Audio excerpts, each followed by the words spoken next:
Yo, yo, yo, yo, yo, yo, yo. Yo, yo. What's good with it? It's the homie MACK. Music, art, culture, knowledge. Excuse me. Each one, teach one. Peace and love, peace and love. Reporting live from the Dogon. I know y'all peeped the cross-saving shirt. You gotta respect it. Reporting live from the Dogon. It's the homie MACK. Music, art, culture, knowledge. I have friends that work in education. My father, I'm trying to stop saying that was one of my criticisms. I'm working on not saying constructive criticisms, by the way. Thank you to the person who sent me that. And I did it again. Essentially, I've had conversations with educators. Did some Google research, did my Googles. And American children are not, we're not producing a lot of critical thinkers in mass. We're not, essentially our children are being dumbed down. There is something that was actually called, it's called TikTok brain.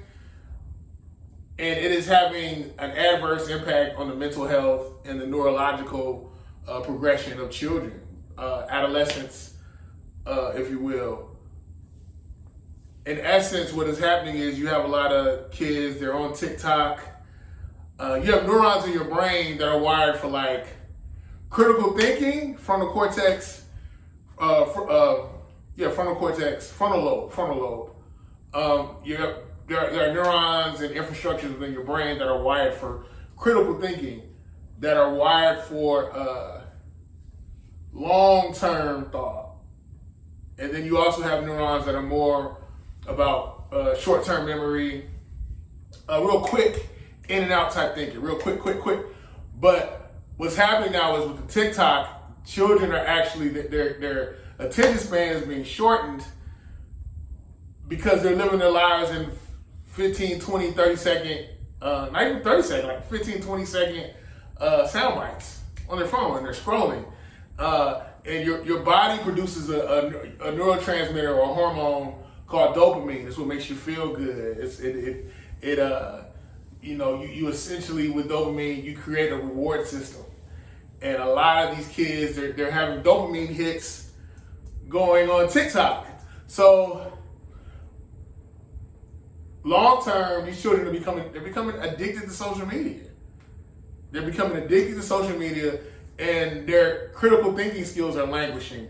Their ability to have organic face-to-face conversations with people is basically nil, non-existent.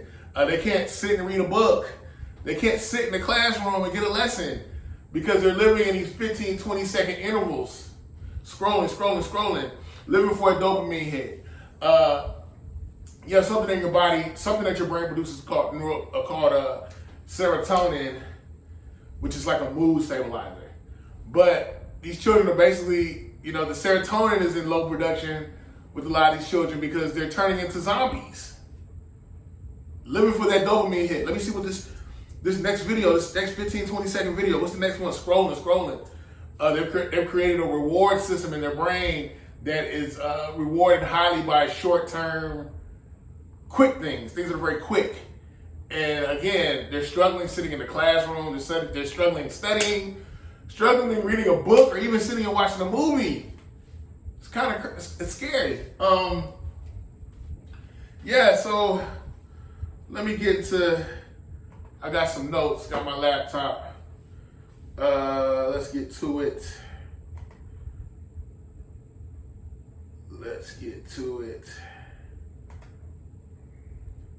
Give me 1 second. I thought I had this pulled up already. Okay, I got it.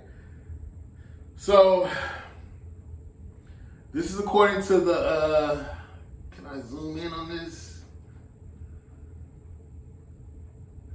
According to the Pew Research, U.S. academic achievement lags that of many other countries.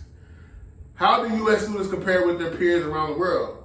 Recently released data from international math and science assessments indicate that U.S. students continue to rank around the middle of the pack and behind many other advanced industrial nations.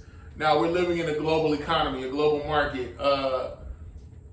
you're not only competing with people in your own country, but you're competing with people from other countries for jobs, for resources. And what's really becoming quite scary is, are we as a country, are we going to be able to compete in the global market? Or will we become something that's servile and that's at the behest of the higher advanced industrial nations that are equipped, that have high scientific and mathematic acumen? Are we going to fall behind in that instance? This is not fear mongering. I just want us to pay attention. According to the what is this? Contributor. I need to look that up. I think I was looking for the source, but I don't have the source. I thought the source was contributor, but it's not. The United States of America has dropped from second place in 2020 to third place in 2021 in a ranking of the performance of secondary school students on international science and math competitions.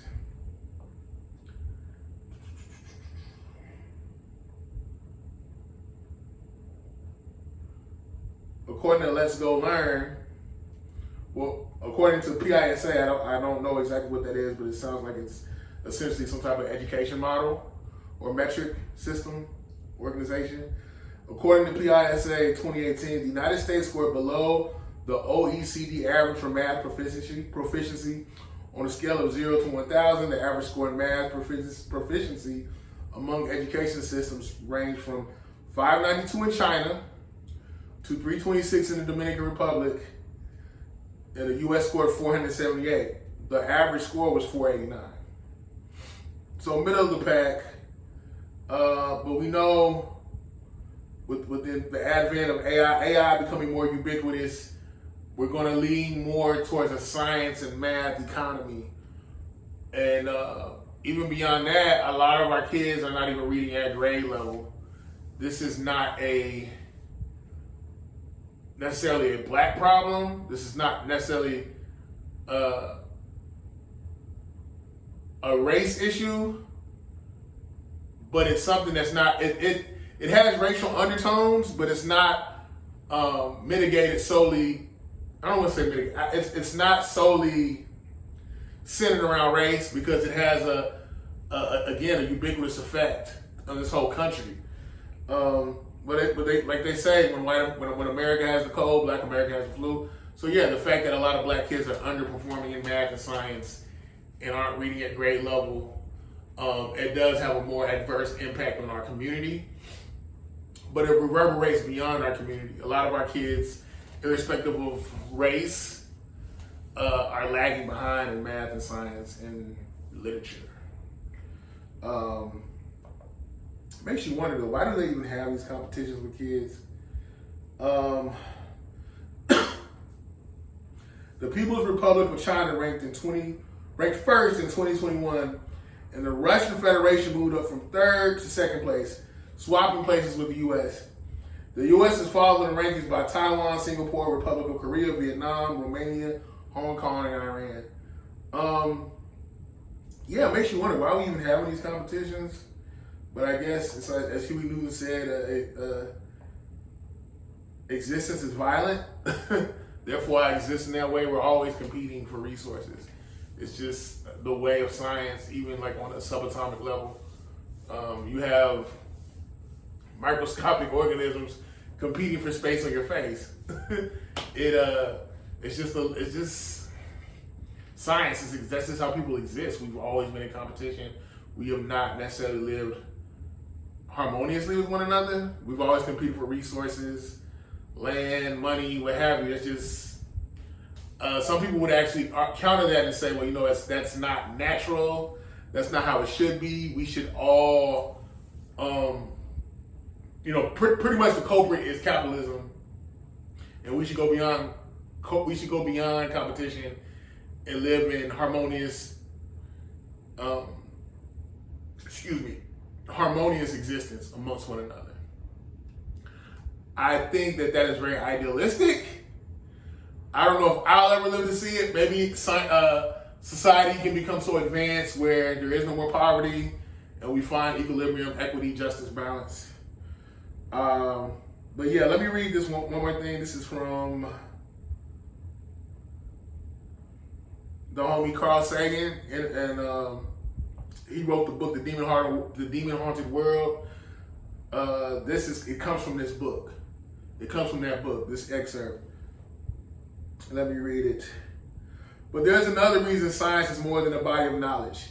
It is a way of thinking. I have a foreboding of an America in my children's or grandchildren's time, when the U.S. is a service and information economy, when nearly all the key manufacturing industries have slipped away to other countries, when awesome technological powers are in the hands of a very few, and no one representing the public interest can even grasp the issues. When the people have lost the ability to set their own agendas or knowledgeably question those in authority, when clutching our crystals and nervously consulting our horoscopes, our critical faculties in decline, unable to distinguish between what feels good and what's true, we slide almost without noticing back into superstition and darkness. The dumbing down of America is most evident in the slow decay. Yeah, very prophetic words. You think about TikTok brain.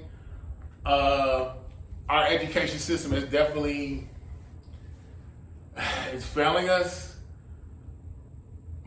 I guess my pushback is I've always held on to this Egyptian axiom that said when the student desires to learn, the teacher appears. I don't know how you can reinforce the need to have knowledge, the need to have information, why data is so important, why being able to critically think is so important. I don't know how to make someone value that.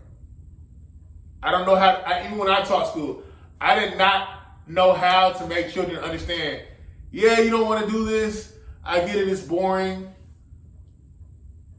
but you need to know this information. You need to know how to critically think. You need to know the context of the world you live in. You need to have an understanding of history. You need to know how to read, how to write, fundamental, basic mathematical skills, even fundamental scientific skills, an understanding of how science works, on an elementary level. But our economy is set around attention. So a lot of people are TikToking, they're Facebooking, they're Instagramming, Twitter, or now it's called X, formerly Twitter. I don't know why Elon Musk did that, but anyway, we're in a place now where we don't value long-term things. We don't necessarily value long-term growth. We want that dopamine hit. We want to be entertained. We want to feel good. And yeah, here we are. And I don't know where that leaves us as a nation.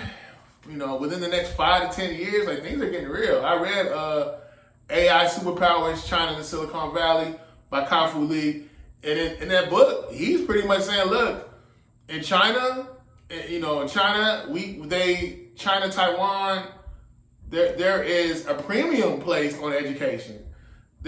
Educating children is like $1 billion industry over there.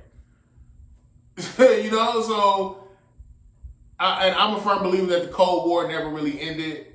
We all know that our country essentially is a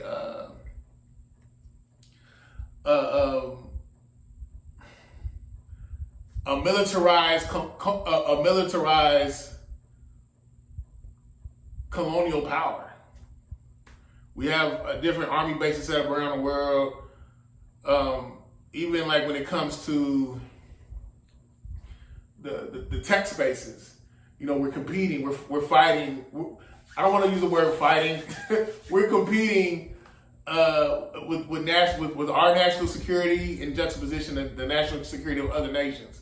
Think about how China had that balloon over here, and from my understanding, we sent a couple balloons over there. So there definitely is a digital arms race, and our children need to be prepared. And when I say our children, I don't mean just black kids, especially black children, though.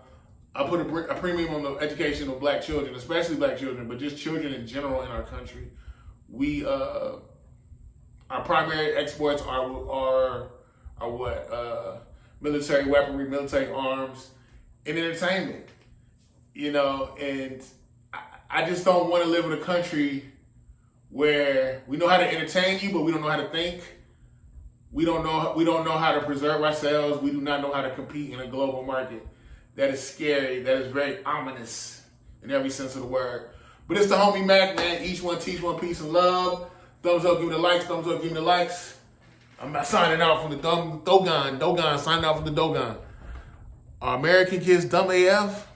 I don't think so, but here we are.